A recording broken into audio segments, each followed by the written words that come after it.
अन्थाइबारि गामिनि रायजो राजाफोरखौ लानानै फैगौ बिटिसि बिसायख'थिखौ लानानै सावरायमेल लादों प्रदीप कुमार मोसाहारिया।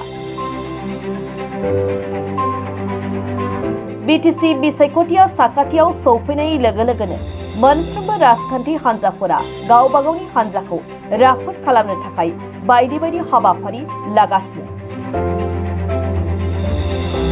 बेबायदियैनो फैगौ बिटिसि बिसायख'थियाव 2 नं गुमा समस्तियाव उदां बिजाथि महरै बिसायख'थि गेलेनो थाखाय गामि गामि थाङै थाङै रायजो राजाफोरजों सावरायहैदों all BTR differently abled person protection अर्गेनाइजेशननि आफादगिरि प्रदीप मोसाहारिया।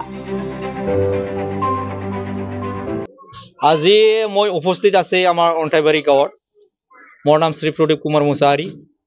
মই all BTR differently able persons protection অৰ্গেনাইজেশ্যনৰ প্ৰেচিডেণ্ট হয়। আজি মই ইলেকশ্যন প্ৰচাৰ অভিযান এই অন্তাইবাৰী গাঁৱত আমাৰ ৰাইজে মাতিছে মোক মৰম পাই পেলাই। ময়ো কংগ্ৰেছৰ পৰা দাবী কৰি আছো আৰু কংগ্ৰেছৰ পৰা যদি পালে তো মই 100% জিকিবলৈ আমি 100ত 200% 200% মই জিকিব পাৰিম। কাৰণ হল আমাৰ গোমা অঞ্চলত মাইনৰিটি ভোটাৰ্ছ বিলাক বেছি আৰু আমাৰ বড়ো আৰু জাতি জনগোষ্ঠী সকলে মিলি পেলাই মোক আৰু দিব্যাং আমাৰ সকলেও দাদা ভাই ভণ্টি সকলেও মোক বিপুল ভোটত ভোট দি পেলাই জয়যুক্ত কৰিব বুলি মোৰ আশাবাদী। মই গোমাৰ দেখা পাইছো গোমা যি সাইডত যাক প্ৰত্যেকটা গাঁৱত 90% আমাৰ ডেভেলপ নোহোৱা এই অঞ্চল আৰু আমি বেছিভাগ ইয়াত দেখা পাইছো আমাৰ গোমা অঞ্চলত গৰীব শ্ৰেণীৰ মানুহবিলাক বেছি আছে। তাৰ কাৰণ মোৰ চিন্তা এটাই আছে মই স্মল স্কেল ইণ্ডাষ্ট্ৰী সৰু সৰু মই ইণ্ডাষ্ট্ৰী বনাই আমাৰ যিমানখিনি গোমাবাসী আছে জাতি জনগোষ্ঠী ধৰ্মীয় লম্বী যিমানখিনি আছে তেখেতক উন্নতি কৰা লগত আমাৰ বিটিচিত যিমানখিনি দিব্যাং ভাই ভনী বন্ধুসকল আছে লগত গোমাৰ যিমানখিনি দিব্যাং আমাৰ সমাজখন আছে এইবিলাক জীয়াই ৰাখাৰ কাৰণত মই জিকি পেলাই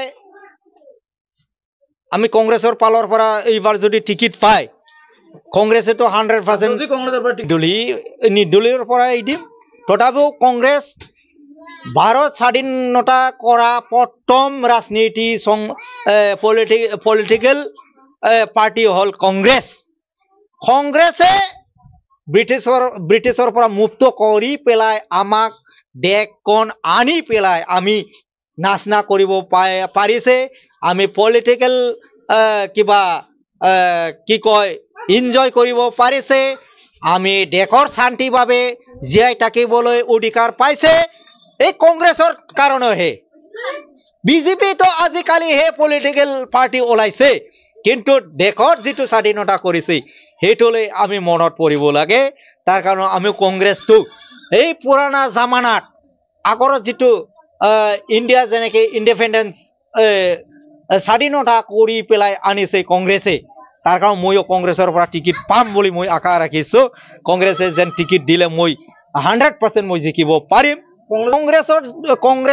কংগ্ৰেছৰ যদি টিকিট পায় মোৰ পিছফালে সিহঁতে কোনেও ওচৰা ওচৰি থাকিব নোৱাৰিব। কাৰণ হল কিয়নো কংগ্ৰেছ এটা এই 2026ৰ আগত এইবাৰ 25তে চৰকাৰ বনাব বিটিচি চৰকাৰ বনোৱাৰ পাছত কংগ্ৰেছে এইবাৰ 2026ত অসমত বিটিচি দখল কৰাৰ পাছত অসমত গাদীটো দখল কৰিব। কাৰণ বিজেপি যেনেকে নিজৰ স্বাৰ্থটো চিন্তা কৰি আছে আমাৰ দিব্যাং মানুহবিলাকৰ যেনেকে অধিকাৰ থাকতেও আমি ডিপ্ৰাইভ হ'ব লগা হৈছে। তাৰ কাৰণত যি চৰকাৰ হওক এই ৰানিং চৰকাৰে হওক যোৱা 17 বছৰেই হওক কোনো আমাৰ মানুহবিলাকৰ কাৰণত কাম কৰা পইলাৰ অফ দ্য সাকসেস হৈছে উচ্ছেদ। আমি 1 নম্বৰত আমাৰ পাব্লিকক কোনো প্ৰাণীক উচ্ছেদ কৰিব নোৱাৰিব বুলি মই আশা ৰাখিছো। এইবাৰ কংগ্ৰেছ চৰকাৰ যদি আনিব পাৰে তেনেহলে বিজেপি যতে ততে উচ্ছেদ কৰাটো আমি প্ৰথম ৱাক ভোট আৰু 2 নম্বৰ হ'ল আমি এই উচ্ছেদ কৰাটো আমি প্ৰটেকশ্যন কৰিম বুলি আমি সকলে আমাৰ গোমাবাসী আৰু বিটিচিত যিমানখিনি দিব্যাং ভাই বনি বন্ধুসকল আছে লগত গোমাত যিমানখিনি আমাৰ মাইনৰিটি আৰু জাতি জনগোষ্ঠী আছে সকলোকে মই আস্থা দিছো আৰু মই কথা দিছো আমি থাকতে আমি জিকি গলে আমি গোমাত হক বিটিচি হক আমি উচ্ছেদ কৰিবলৈ নিদিওঁ